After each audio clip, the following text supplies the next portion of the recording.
Okay, and we'll kick off as the clock ticks over to 4 o'clock. You are all very welcome to Behavioural Science Club. And this week, I'm delighted to have join us Sandra Sucher and Shalene Gupta, who I came across at a separate webinar hosted by Thinker Swifty, where they were talking about their new book, The Power of Trust. I'll give you a little bit of background and then I'll ask Sandra and Shalene to join us. Sandra has been teaching for 22 years at Harvard Business School, 18 years of those, the course, The Moral Leader, 10 years of those on a leadership and corporate accountability MBA course, discussing some tough dilemmas there, I'd say, Sandra. And this new book that I was talking about, The Power of Trust, really, to sum it up, it's how companies and leaders make decisions that retain the trust of their constituents. And Sandra says very early on in the book that processes are at the heart of creating customer trust. But I'll let them tell you a bit more about it. If I could ask you to join us, Sandra and Shalene, and of course, we'd love to hear how Shalene, you came to work with Sandra. So you're both very welcome, Sandra, if you'd like to introduce yourself. Oh, okay, great, thank you. So good afternoon, everyone, and good morning to anybody who's joining in from the US, at least the eastern part. So I'm Sandra Sucher. I'm a professor at Harvard Business School. And probably like many of you, I worked for 20 years in business before I came to the faculty. So I still think of myself as a working executive who just has a kind of an interest in academic matters. And so that's why I joined HBS. I have an MBA from HBS myself from many years ago. And I have experience in Fidelity Investments, where as a chief quality officer, and also in fashion retailing. Since I've come to HBS, I basically study the intersection of business, leadership, and ethics. And so most of my work is done in the place where, conflicting stakeholder interests and perspectives show up, and businesses have to figure out what to do about that. We call that kind of the gray areas of business. I have, as Louise said, taught for nearly 2 decades a course called The Moral Leader. And this is a course that uses literature, novels, plays, short stories, historical accounts, and some background philosophy to help students think about what moral leadership consists of. And so that's a course specifically for skill building in moral reasoning and in moral decision making for students. And I've also been involved in a course called Leadership and Corporate Accountability, as Louise said. Shalene will tell you a little bit about the way that we got started on this particular project in just a second. I guess what I would say in general is that this project has turned out to bring together pretty much everything I've ever thought about in business. So it's very much an integrative piece of work, and I found in trust kind of a higher level concept to organize behavior around.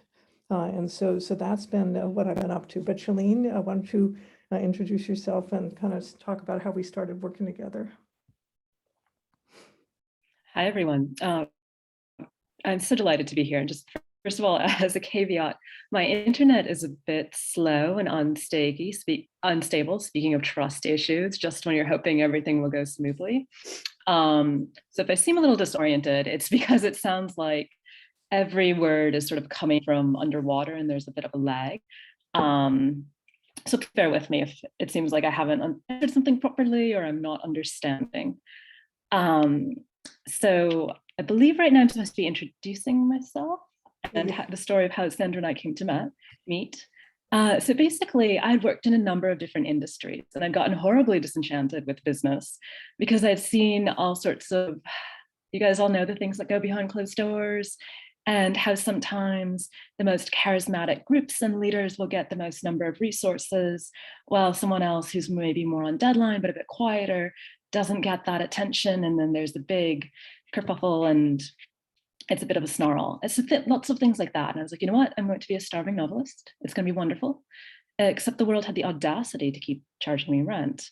And that's when I found a job at Harvard Business School. And this was really just supposed to be a day job, but I completely fell in love with Sandra's research, which was about basically how business can be a force of good in the world. And it made me realize if all the companies had been doing what Sandra's research suggested, I would have never left any of my jobs. And I wanted that desperately for the world.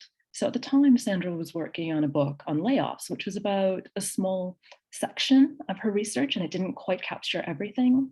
So we were on a business trip actually to research that book. And I turned to her and I said, Sandra, are you sure you want to write this book? Maybe we're onto something a lot bigger.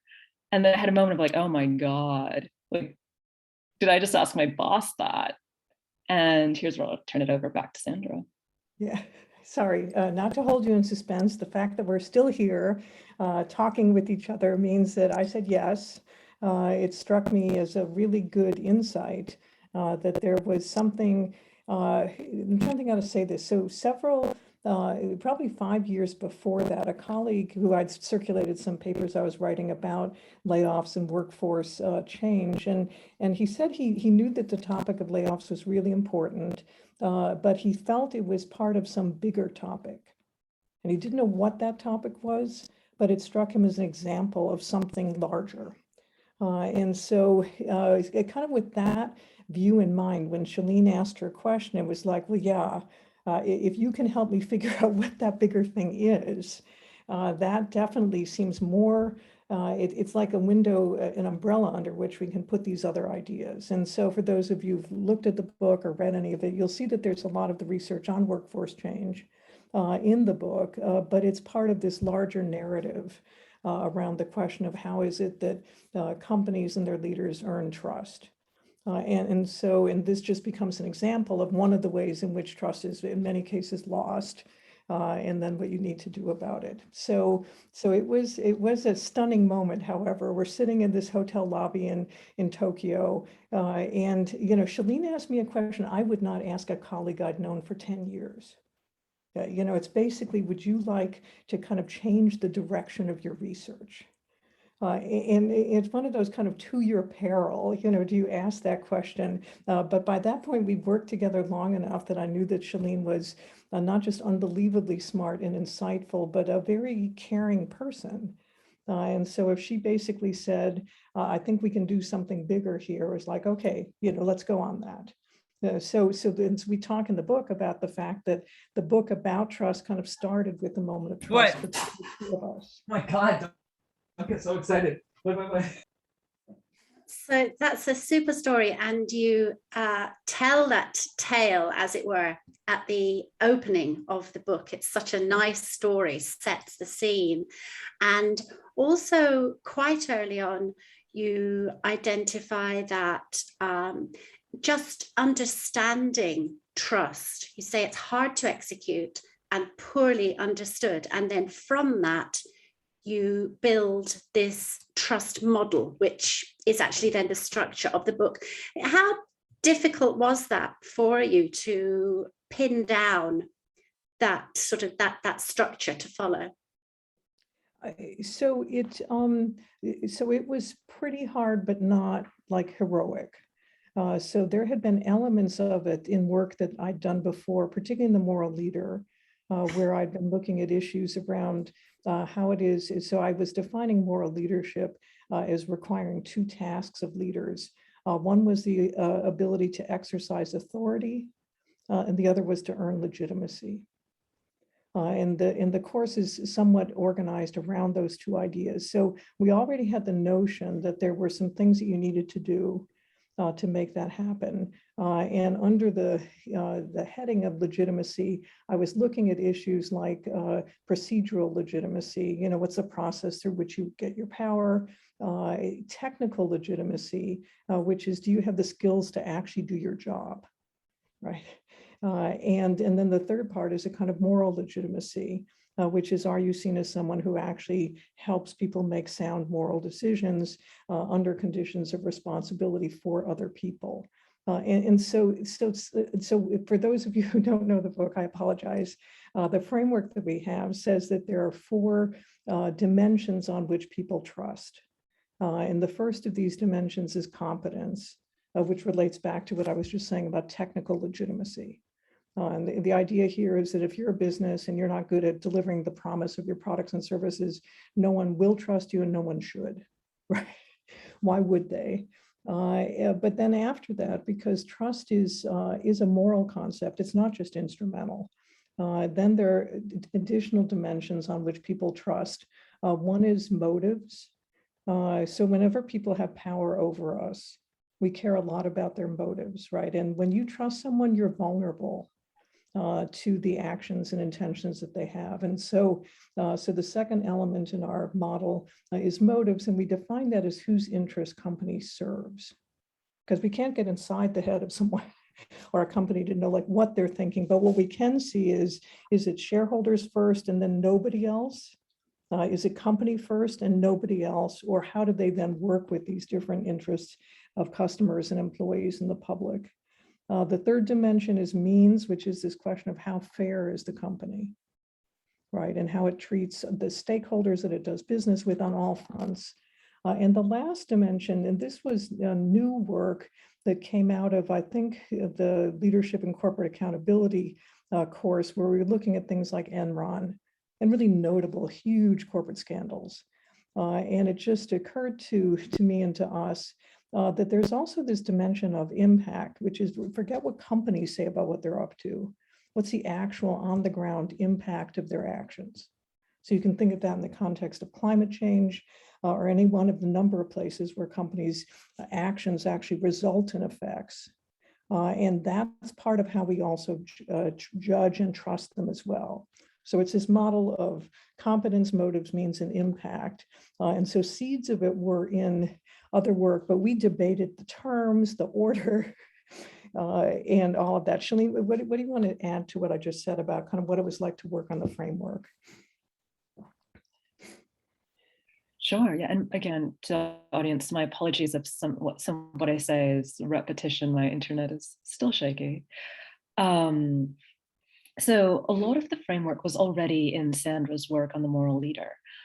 And we had quite a number of discussions because, when I was first looking at her research, there was the layoffs bit, and then there was the moral leader bit. And it was quite clear they were related. But what exactly that connective tissue was a bit challenging to determine. So we went back and forth. We had a number of discussions. And I remember we were sitting in our office, and I think one of us hit on, it's trust. And then there was still more back and forth. Is this trust? Not really. And I remember walking home and being like, no, this is trust. Writing Sandra an email saying, it's got to be trust that we're talking about and that we read a book on. And what I really appreciated about the framework that she had in her Moral Leader book was that when we talk about trust, it seems like this really sort of amorphous concept, right? What is it? You know it when you see it, but how do you talk about it? What does it mean? And then moreover, when you look at an entity or a person, how do you actually know if you trust them, right? And why is it that we still interact with some entities that we feel lukewarm about, let's say Uber, when they've got sort of this kind of shaky reputation, but at the same time, I'd like to think that I'm a decent person, maybe, on my good days. And yet, despite whatever I've read about Uber, I still use it. What's going on there? And I thought that framework in the Moral Leader cleared it up tremendously because it distinguished between trusting because of competence, a company's ability to do something and execute on it, and then the sort of more moral domain, which is how does it treat other people? How fair is it? What's the overall impact on your life? But we really wanted to steer away from the word moral because people get sort of tied up in knots about it. And it starts feeling like a value judgment. Are you a good person? Are you a bad person? And we were really going for something that was much more neutral, which is fundamentally, trust is people's willingness to be vulnerable to you. It's your license to operate. So it's not a question of, are you a good person or not? It's, well, people want to interact with you, period. And they can't do that if they don't trust you, at least on some level. And that's really what we wanted to get across. It was a lot of like clarifying, and there was a lot of stuff already there, but it's just, how do we present this? How do we make it palatable to a business audience, especially one that tends to be more like, well, what's the bottom line? What are the finances here? Oh my God, don't talk to me about morals. Like, I'm not here to be preached at, and really make this palatable. Thank you, Shalene. And you might like to answer this next question just in relation to your personal experience that you said wasn't really so good in business at the outset, which is that you say in the book, overall, the business world has done a terrible job of understanding the importance of trust. So would you like to comment and explain that a little bit more, Shalene? Sure. So I think, first of all, I think we're just seeing this in all of our talks, because people will actually go up to us and say the same thing, which is, oh my gosh, the business world has done a terrible job of understanding trust.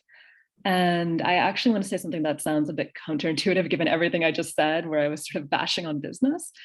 But so there is fundamentally something that the business world is getting right, which is that it's creating products that people buy that solve the problem. And I'll just say, I did not think about this until I was a student studying abroad in China, and I bought some eggs and I cracked them and they looked a little weird.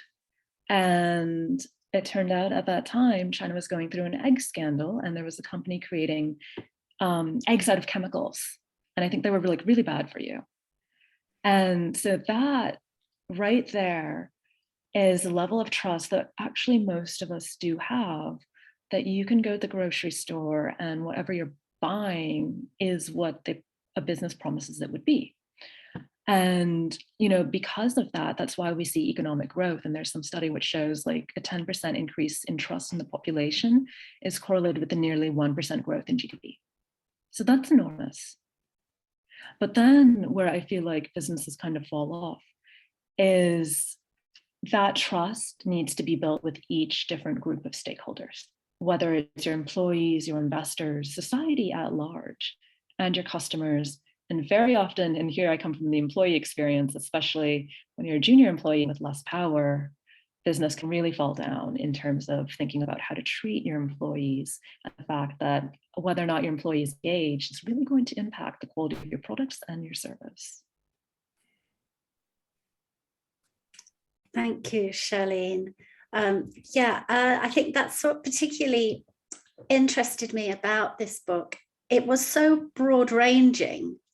We're talking about the employees of the company, but then we're talking about the customer as well. So we're looking at it from both sides, but somehow you just managed to sort of tightly pull the story together. It is all very concise. It feels like something that potentially could have just been absolutely enormous, and I really admire how sort of well edited and concise it was. Was there a lot of material to start with?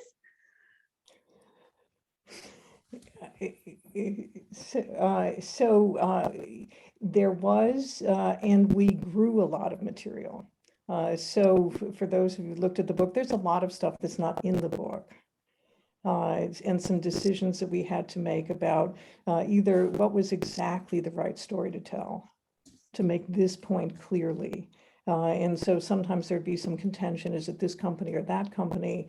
Occasionally we ran into companies that we'd studied that we thought they had done some pretty good things, but on other dimensions, they weren't particularly good in how they behaved.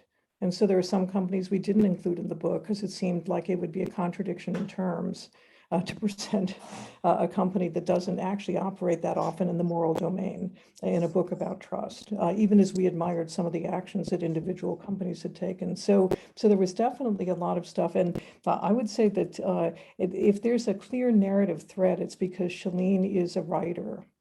And so part of why this has been such a great collaboration is that, you know, I'm an experience-based executive, I'm a professor, but Shalene's ability to find examples and to help us create a clean narrative around them is really a particular gift. It's one of the reasons why we're full co-authors on all the work that we do, rather than like professor, research associate, and all that stuff. That's just so interesting, and it's definitely a case of less is more. So I'm going to hand over to my co-host now, to Prakash. So if you'd like to join us, Prakash. Thank you so much, Louise. For people who have joined us from different corners of the world, thank you for joining in. I know in some places right now it's close to like what, 9 or 10 in the night. And in some places right now it's early morning. So thank you all for joining from different corners.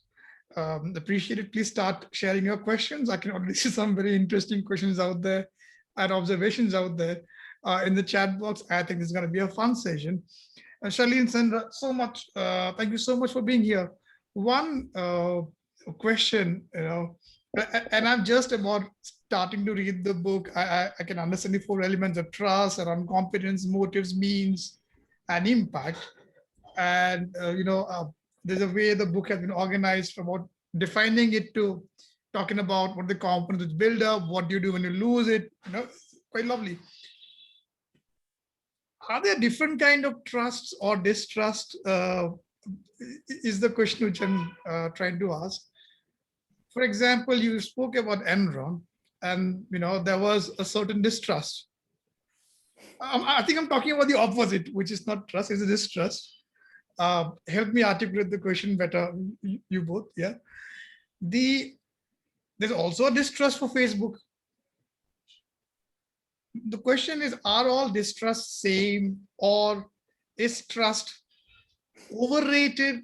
Is it all fluke? Like, you know, sometimes you're like, you are down off that high mighty pedestal and you continue. Is there a system to it? Is it just fickle public opinion, or is it legislators coming together saying, I think we ought to punish this particular company, but let's leave this one alone? How it's a little bigger and vague, Shalene and Sandra, but I trust you both to articulate this question better for us and then help us with an answer. There's the question. Shalene, you want to take that? Oh, sure. So what you're asking is really the $1 million question, which absolutely, you know, if we could answer that in a clean formulaic, streamlined way, I think we would probably rule the universe. Because you're sort of asking, you know, can trust be measured? How do you measure it? And then what happens? And here's what's really key, right? So going back to the definition of trust that Sandra outlined, trust is our willingness to be vulnerable to another organization, let's say in this case, organizations, because we're talking business, and to give it power over us. And if you think about that, we're extremely vulnerable as individuals. You know, if enough people get angry at a company, it then goes down. But as one person, when you buy something, you go to work for something, you invest, you don't have a lot of power if something goes wrong, right? And so everyone has a different threshold for their willingness to engage. And it's made up of a really complex calculus of who you are as a person, your individual sort of willingness, your experiences, your personal situation in life, like as an investor, how much tolerance do you have for risk? As an employee, you know, how willing are you to go for, like, how important to you is job security versus your ability to take a risk? And so that sort of all adds up into your own personal formula of how willing you are to be vulnerable. But at the same time, there comes to be a point with companies, and I think we saw this with a company like Enron, where enough people are like, we are done. This company has acted in such bad faith that we can no longer trust it or put up with it. And Sandra, did you have anything that you wanted to add?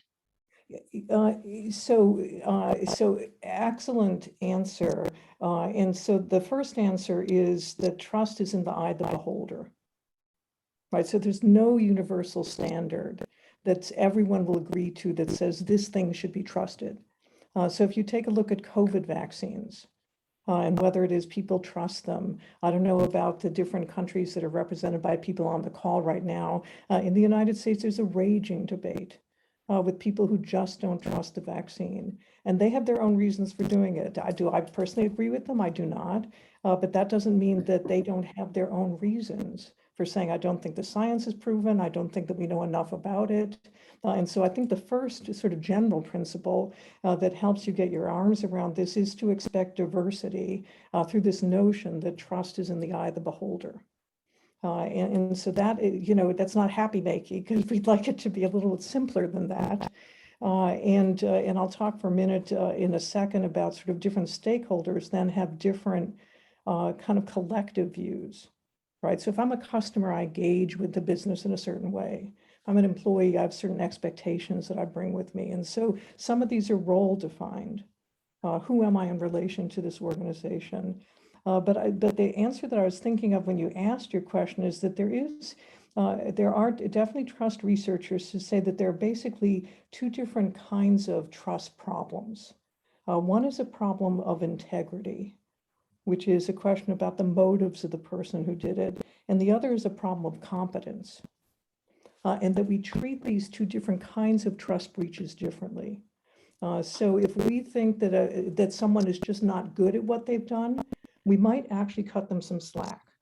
Everyone has a bad day, depending on, you can't be like Boeing. So there are certain businesses in which slack doesn't matter. But there definitely, competence is an issue where we understand that there's some variability that's acceptable. Where there doesn't seem to be a lot of acceptability is around integrity. And this is this question of, am I actually trying to do good for other people? Am I trying to take advantage of them in some ways? And those kind of trust breaches, we have much less tolerance for those. They're much harder to recover from. And interestingly enough, if you're bad enough, like Boeing, at something, eventually competence turns into an integrity issue. It's like, well, wait a minute. You're in the airline business. And so it's your job to be safe and to figure that out. So that's no longer just a question of competence. We have to start doubting your motivation. Are you trying to just make money here too quickly? And in some ways, and then there's a lot that could be said about the design of the planes that crashed, the 737 Maxes. So that cut about, is this a competence issue, competence trust breach, or is it one of integrity, may help. Eventually they're going to come together perhaps, but it helps you start to parse different kinds of trust breaches. I don't know, Prakash, what you think about that. I just, that's the one dimension on which I've seen literature that would suggest that there's a way to think about this somewhat more systematically. Thank you. I will take that distrust question a little further again. I'm assuming a good amount of research and work has happened in the last couple of decades around trust. How do you build it, around understanding the psyche and the system and all of it. And if you look at, if you look at the world, larger context around us, distrusting is almost like a competitive sport. And I'm talking distrust with respect to, let's say, big government. So the question there is, have you seen any undercurrents, or have you in your book addressed issues like this, which could be contributing towards what seems to be larger distrust in today's world? People are more willing to group up together and say the government is out there to get you. There are things happening out there you're not aware of. Companies are out there doing, a couple of things which might be bad for the world, for you. So you have this recurring pet peeves which keep on popping up.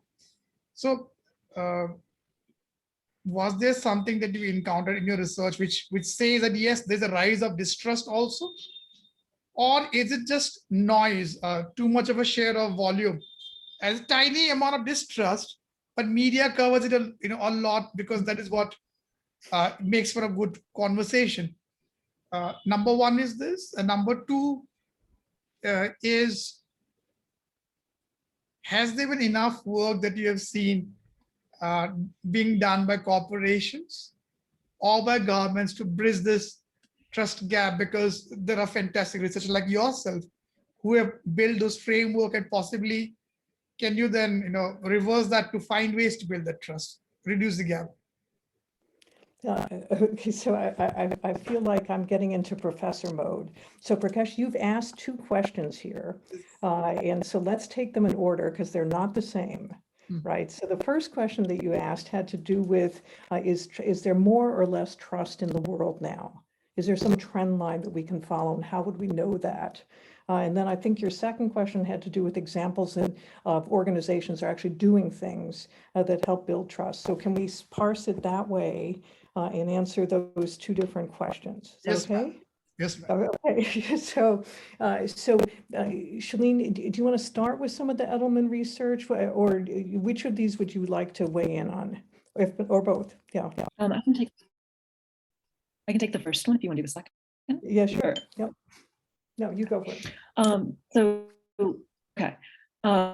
So with the first one, I was actually, when we found data, I was only able to find data back until the 1970s in terms of overall trust in business.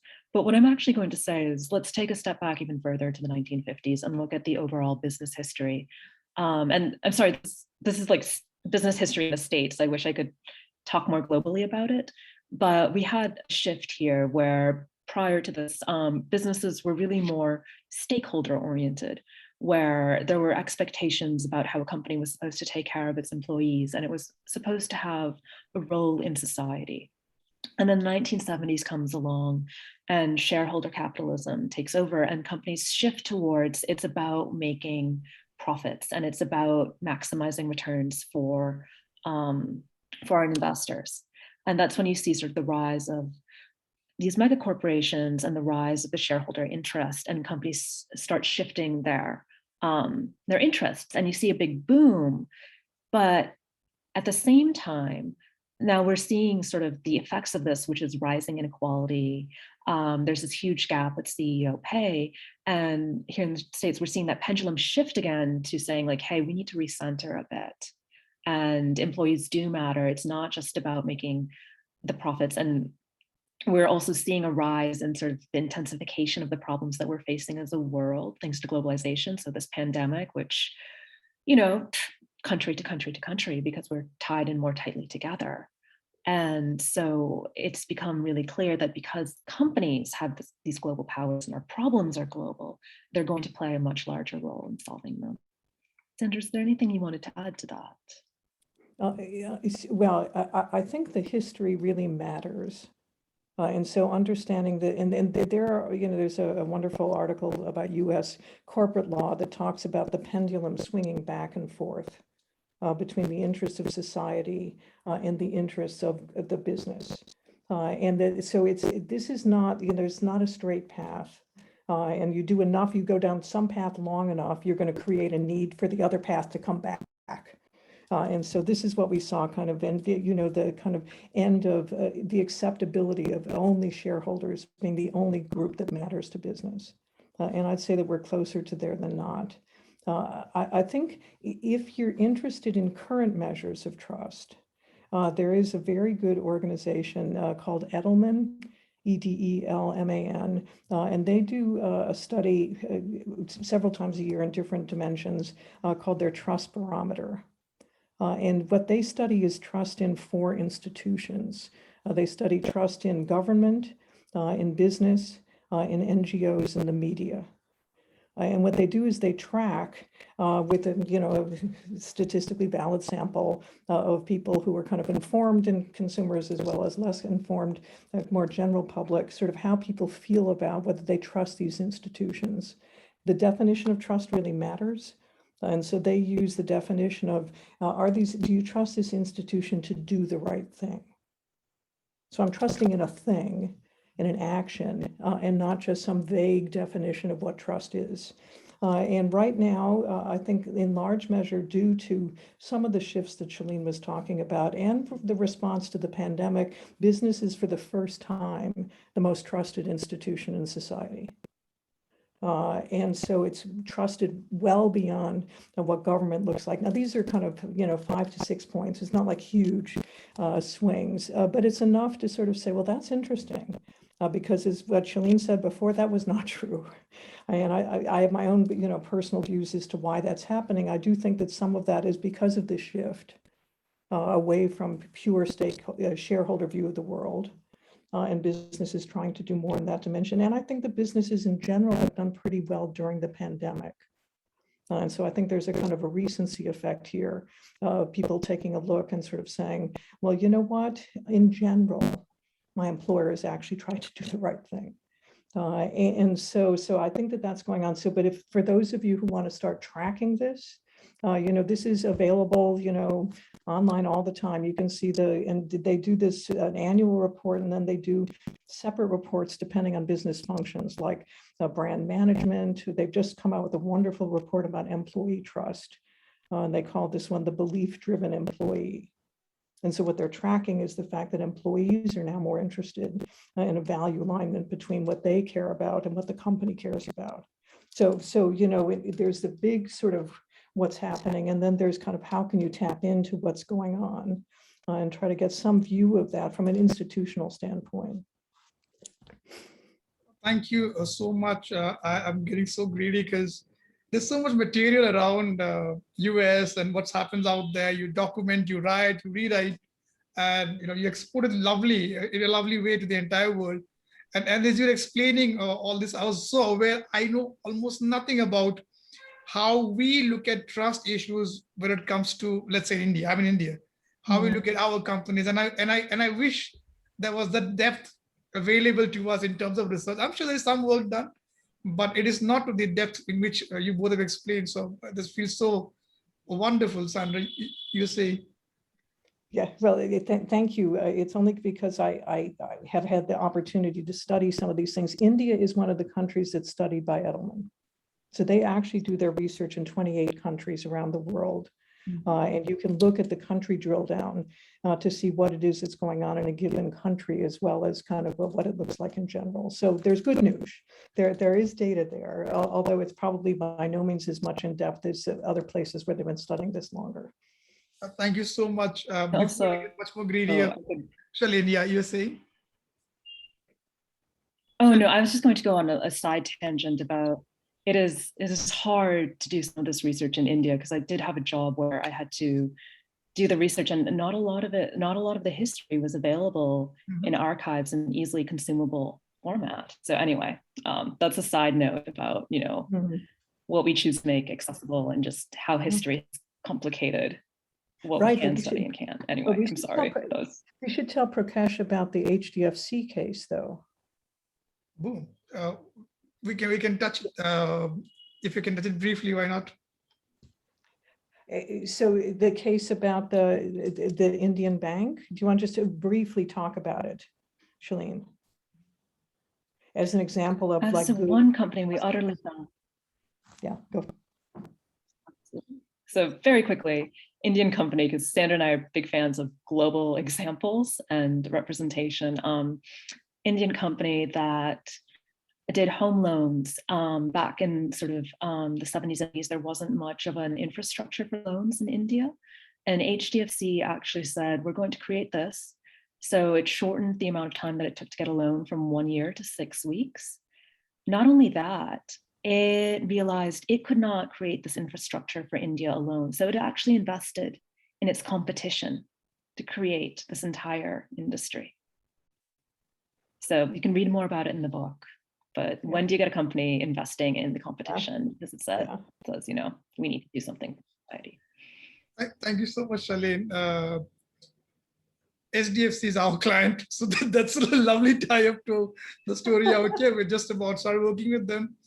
It'll be fantastic to talk about this and find out more about them. But I must now request Louise to help us with the moderation out here. And maybe we'll catch up again later, Shalene and Sandra. Louise, all yours. Thank you so much, Prakash. Thank you, Sandra and Shalene. And yes, the Edelman Trust Branch is a very, very interesting document. And pre-pandemic, my husband and I used to take great glee watching Ryanair going up and down and up and down, and companies like that you think, oh my God, how can they treat people like that? But they're still up there. So we've had loads of great questions. I'd like to bring Tony in. Tony, you've asked a couple of questions, so you can only ask one of them. So which would you like to ask? I can't do what Prakash did, right? Ask two questions. Darn it. Well, you know, I mean, I believe that trust is a really important part of all of human endeavors, and nothing would happen if we didn't trust each other. At the same time, there seems like there's, you know, especially in the crypto world, people are trying to create, you know, trustless platforms where no human has to be trusted. What do you think? How does that fit into this? How does as fallible as humans are, you know, I actually trust humans more than I trust computers. So curious where your framework fits with that. I'll take a first shot at it. So if I have a list of topics that I want to learn more about, crypto is on that list. So I don't really at this point have an informed point of view about it. I don't understand why the world needs another currency. And so I've got some sort of fundamental questions about the purpose of this. And I understand that it's supposed to bypass national interests. You know, that is why it is the currencies gain and lose value and all of that. I don't know honestly what to make of it. I've been astonished at the degree of money that people are willing to put in this, because to me it's quite an unproved technology. And so but not understanding enough about how it's created, what it works, I don't want to offer any kind of an opinion about it yet, but I think it's a really good question. And I wish I knew more about it at this stage to be able to be helpful. Okay, well, thanks. Oh, sorry. Shalene. Sorry, Shalene. Oh, no, I was just going to echo Sandra and just say that I too wish I knew more about crypto. But in terms of creating processes that take the burden of trust off of each other, I actually am a big fan of creating these processes that sort of incentivize trusting behavior, because I do feel like we're a product of the systems and environments that we're in, right? And if you look at different countries and sort of the behavior that goes on, it's sort of a lot easier to trust an environment where that's rewarded. So that's my 2 cents on it. Mm-hmm. Yeah. Like, interesting. Yeah. Thank you. Yeah. Thanks so much, Tony. And we'll all be doing a bit of homework on that, I think. Joanne, you had a very good question in relation to Facebook. Would you like to join us? Yeah, hi. Sorry for arriving late to your lectures, but I did have a very valid reason for being late. What came to mind was the revelations that have been coming out of Facebook with the Frances Haugen, is that her name, that brought these to that they're inciting hatred because it sells more ads space or whatever. So that is a book that is a company that is responsible for a lot of probably the election of Trump to as president. I mean, so it's inciting hate, and still people are not. I don't think it would appear that it's not affecting its company profits. So you wonder, and then what I thought about was from my own personal perspective is what has gone on in the Catholic Church as a result of it appears endemic pedophilia. Yeah.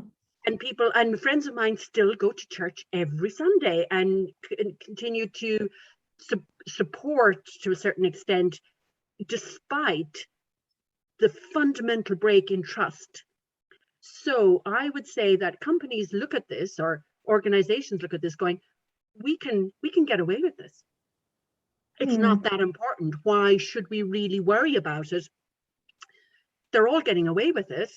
It's not affecting our business. It's not affecting our, well, it possibly is affecting the number of attendance at church and things like that. But they're still going along. So why worry?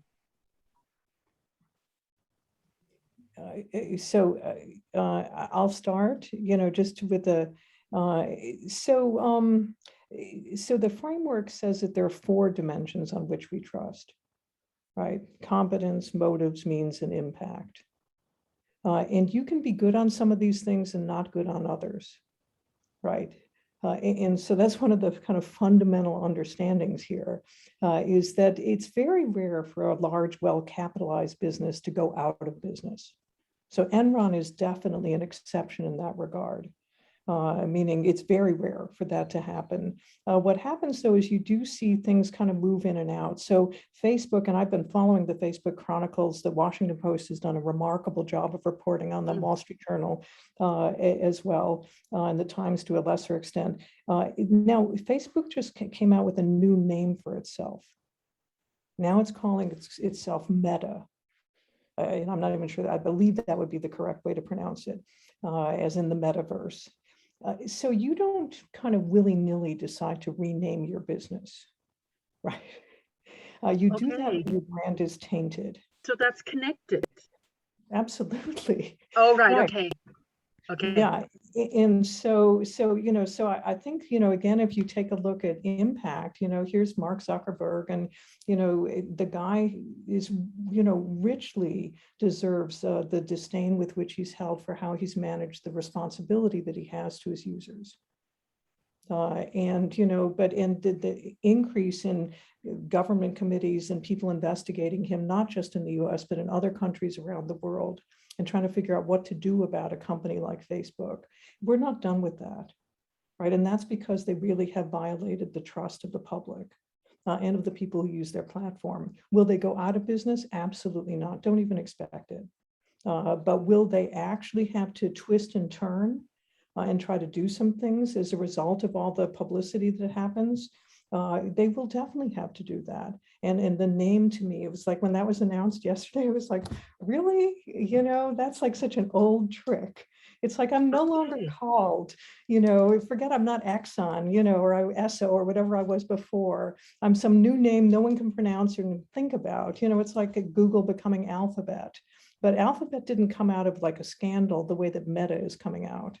But I have to go back and actually look at what point Google decided to create Alphabet as a holding company to see if there were similar kinds of issues going on about the brand at the time. But I would propose to you as a business person that no one goes through the hassle of creating this holding company and rebranding if you didn't think there's something damaged about your core brand.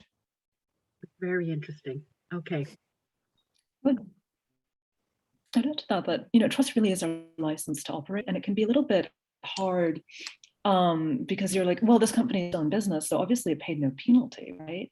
But when you think about how much license we give someone like Facebook versus Google to actually go and create new products or to do something new, and if you look at Facebook's user base, especially for youth, like they're going to have a major problem with the next generation. Their population is really aging, so their longevity isn't really there. And more people who are older are deleting it and getting disgusted with what's happening and what's been going on. Moreover, if you look at the amount of data that Google has on us as people versus Facebook, some reporter downloaded it, and God, I wish I could remember the number. Don't quote me on this, but it was something. Do you remember? Okay, yeah, it's gigabytes more, right? Like order like 10 times the amount of data. And we don't question that Google has, our emails, Google Home, our calendars. Facebook, though, however, they have much less data on us, like a tenth of it, and we are so much less trustful of them. And that's something that it's one of the sort of under the things about trust that we don't pay attention to. And the other, as Sandra said, is confidence. And when we say confidence, it's actually like, as people, we have these needs where these technology companies solve problems for us. And Facebook solves this issue of human connection. The church, you could say, so I'm not really religious, right? But it's something about your soul. And what else, what is your alternative? What do you use to fill that void? Until there's no other alternative, they still have some hold on us. Mm-hmm. Right. Yeah. No, Great, thank you. Thank you, Joanne. Some deep philosophy going on here. Thank you so much, Joanne. Lovely to see you join us again. Now, Priyanka, we've sort of touched on your question, but I would like you to join us because you also were talking about different cultures. Priyanka, would you like to join us with your question? Sure. Yeah, so hello, you've kind of touched the answer across, But my question was coming from like, is it easier to trust in certain cultures or contexts than others? And what are the factors nurturing trust? Also, like just speaking in the case of India, I feel like there's a collective consciousness here, even having worked in like corporate and otherwise. It's almost like if you trust, you should not be trusted. Like, if you're a trusting party, you should not be trusted. Like, that's like a collective consciousness that I have briefly observed. So yeah, where does culture come in? Yeah. Thanks, Priyanka. Would you like to answer that, Sandra? I can offer a couple of quick thoughts. I'm fascinated by this last thing that you said. And I've never heard of anything quite like that. So could you just expand for a minute a little bit more about what is it that people, what do you mean when you say that that's something that people are doing or thinking? Sure. So this is like my brief experience of 7 years of working. So I guess other Prakash and anyone else could join in and add to it. But what I meant is like there's a collective consciousness that two parties sitting in the boardroom should not trust each other. And if one of them or even a person within that group does, trust, it's like the social norm to not trust. And then if one person goes anti-conformist and trust, it's not like you're starting like the Ashes experiments that maybe 20-30% will start trusting. No, that person's like, everyone will stare, oh my God, they trust, out. So, like it's kind of coming like that. I've seen it across, like I worked a lot in development, so I saw that a lot. Like maybe because they came from different mental models, like an NGO versus a corporate versus the impact team, but like versus the people, the beneficiaries. But I've seen it in non-corporate settings as well. Like it's a collective consciousness that two groups should not trust each other. And if one of them starts trusting, they've gone against the norm of the collective consciousness. So, but it's like working, things are working. It's like a collective thing that they're working together of not trusting.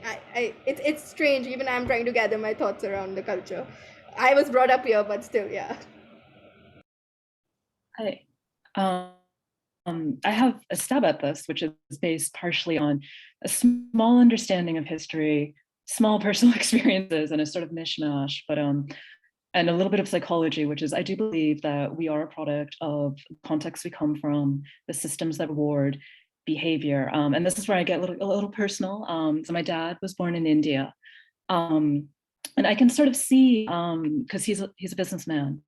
And I can kind of see sometimes that the advice he gives me about how to operate in America doesn't necessarily work for me in an American context sometimes. But I did spend some time working in India, and I will say, it's so embarrassing, but those first couple months I struggled with everything, including like how to get lunch. Like I just could not get the canteen to give me lunch.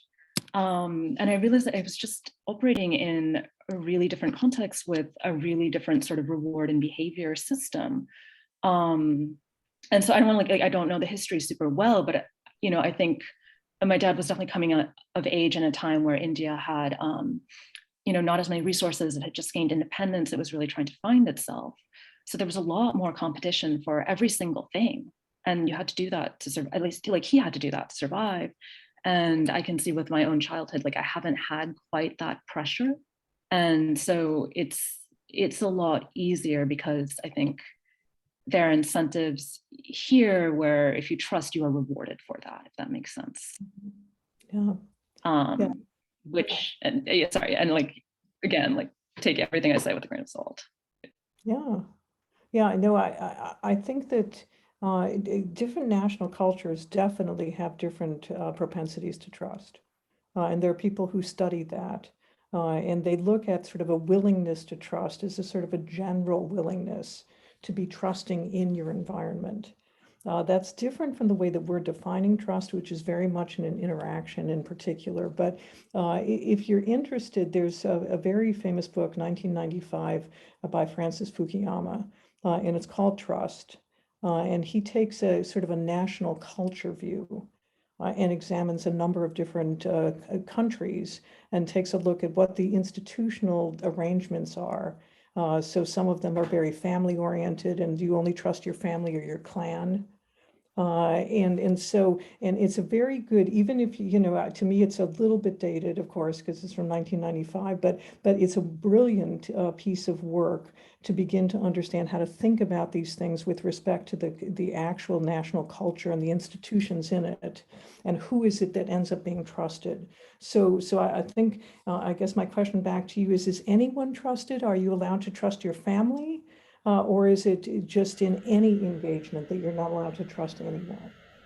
It depends on the context, who you consider your own, which changes from context to context. So say if it's in a business setting and there are, say, two Gujaratis and a Maharashtrian and someone from a different religion, say a Muslim out there, the two Gujaratis will tend to trust each other and not the other.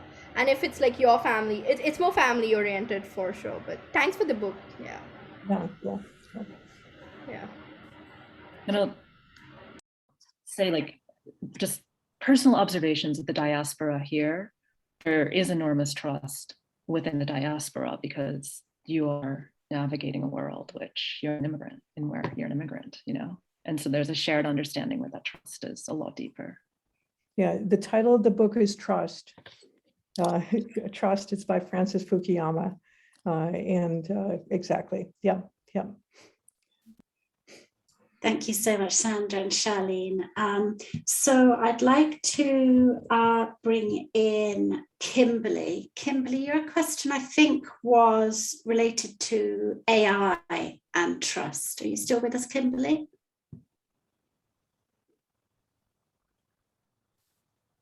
And if we don't get Kimberly, I think that... Yeah. Oh, you have me? Super, Kimberly, do go ahead. Sorry, my mute was on. I didn't realize. Hi, thank you so much for coming and talking about your book. It's fascinating. I do wonder what your thoughts are about how increasingly, particularly with the technology companies, but it's going to be happening with all businesses rather shortly, what your thoughts are about how companies are using augmented AI, particularly with regard to their customers and their employees in terms of people analytics, and in terms of how Google and Facebook and other companies, for example, are using and selling information about other people, and how, if anything, there is a way to address trust when I feel that most people don't have trust of these organizations, but use them because that, as you say, in many cases, there is no other alternative. And this is now the new way, whether it's surveillance capitalism or not, it's the new way, and we just have to comply. What are your thoughts on that? Thanks. Shalene, you want to take that? Yeah, so I mean, again, that's a complex question, I think. So just to separate out sort of with AI versus data collection and privacy. With AI, first of all, there's the question of like who's programming it, what kinds of biases get baked into the programming. I think with the technology, there's always, on one hand, we're sold the story, technology will do something without human biases. It's just a machine sort of learning. But data inherently that AI is training on has biases. The programmers have their own biases. And we see this all the time when something is made and people don't necessarily pick up on what the issue is. There's like a case of virtual learning where students are taking tests online, but the remote AI proctor is not able to detect students with darker skin colors. And then so they're getting penalized for being seen as like not being seen there. And then again with data collection and data privacy, that also gets really fascinating and interesting with trust issues, right? Because there are a lot of unresolved questions in the tech world, such as who owns the data, right? There's a tremendous amount of value the data all has once it's aggregated and analyzed. And so the companies are doing this work. And so they're claiming, that it's theirs, but on the other hand, it's our information and they are using it to make a profit. And so that gets really tricky. And it is kind of interesting when you interview executives, and there's sort of what they think, and then there's what they can say because they work for the company. And so I think tech ethics is something where everyone is still really trying to figure out, and it's painful. There's a really steep learning curve because I think there's been a lot of joy in like, look at what this technology can do. And it's only now that we're starting to see, well, there's not always equity. There's a lot of ethics that need to catch up. And there's some really tricky questions like, There's some companies that are using data from the past. So the IDs of people who died like 10, 20 years ago. So you can't get their permission. But on the other hand, is it ethical to use their data? On the other hand, what if the technology is going to make a huge impact on the people who are still alive today? And you're not really harming the dead, right? Like tricky questions. Yeah, Sandra? yeah. So I think in this area, I have two quick thoughts. And one of them just is the question around transparency. And so I think there's it's sort of an increasing press on companies that use these algorithms and build their business around these things to really be much more transparent about the nature of the algorithms. You can see this in a lot of the debates that go on inside companies that get made public. And so that's a place where I think that people are raising the kinds of issues that Shalene just said, which is their disparate impacts as a result of the kinds of things that we're doing and what should we be doing about that. And I think that, technology always raises the question, it's new, but people are doing it. People are creating it, people are using it. And so you always are going to boil down to some essential moral question about, as Shalene said, who owns this data? What impact are you trying to do with the data? And how do you know that actually there's a reliable process that you have for creating the effect you say you're going to have? And to me, that's always the challenge in any business. And the more data enabled it is, the harder it is. But people have to hold themselves to those bigger standards around, is this impact that I'm having? Is this what I really am intending to do? And that is one of the reasons why impact weighs so heavily in our model, because it's not just what your intentions are, it's like, what are the effects of the things that you're putting into place? And if those effects turn out to be discriminatory in some ways or to create harm in the world, then that's not a good process. That's a process that people inside an organization and people outside need to start to figure out what should we do about that. I think it's very hard because it's a new technology to get our arms around. And so even having an intelligent discussion about it, I think it would certainly be hard for me, not being as schooled in as I'd like to be, but I think it raises some of these very fundamental questions. Thank you so much, Sandra and Shalene. The members have really been engaged in today's conversation, and we've really enjoyed all of your really fantastic responses to all of our some very deep philosophical questions about trust. I'm going to hand back to Prakash now to close the meeting. And again, I'd like to thank both of you for joining us. Thank you so much, Louise. Everyone for their questions. Thank you so much. Sandra and Shalene, one quick addition, if I can make. There was a question around India and trust by Priyanka. And it's a huge country. There are 2,000 answers to every question out here in this part of the world. One of the ways, if you trace it enough, you can look at the mental models that we have as a nation. So if you look at the way we worship, you make an offering to the god, and the offering, if it is a powerful offering, the god can then sing something in your favor, and you have a god for everything, including getting a visa to come down and work in the States or UK, right? So from that mental model point of view, if you have to swing someone and get them to do a favor, it means there's limited stuff available in the world. If there is something limited, you look at a zero-sum mentality. And hence, while I love and I respect and all of it, but I'm still going to be distrustful. And I think it was someone from UK who said everything is true about India. The opposite is also true. So, I mean, there are also people very trustful. At the same time, it's a huge country. There are all kind of folks out here. And again, there are 2,000 answers to every question in this part of the world. It is also very humbling to see the way you both time to time came back and said, well, I don't know this well enough, especially in a world where we know 2 sentences and we're like, oh, I'm an expert, man. Let me go and put up a post right now. So in a world to see someone like yourself who was such fantastic experts say it so calmly and with each thing, I don't think I'm well enough. It's very, very enlightening for us. And I hope we learn to be able to be people who can keep keep quiet when you don't know answers from. We'll learn this from the two of you.